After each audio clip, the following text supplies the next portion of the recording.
So this week for Movie Club, we actually watched the movie Pulp Fiction. That's that gourmet shit.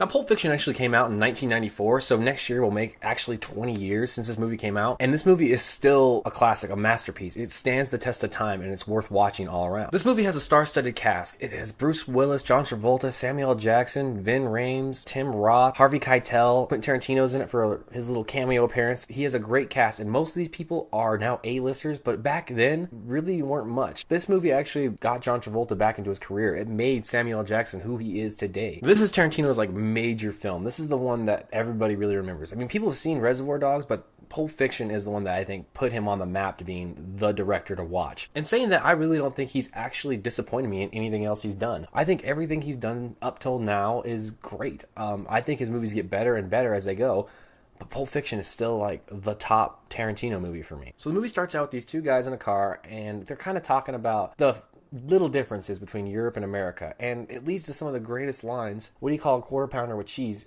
over in France? Royale with cheese. And everybody remembers this line. There's so many quotable lines in this movie, it's ridiculous. And the dialogue is so well spoken that everything just comes off the tongue perfectly. They do so great in this. Everything they say is just awesome. Now, little do we know that these two guys in the car, Samuel L. Jackson and John Travolta, are actually on their way to a job. When you're first watching the movie, you're like, okay, they're just talking about food. Okay, now they're talking about this guy getting thrown out the window by their boss because he touched his wife's feet.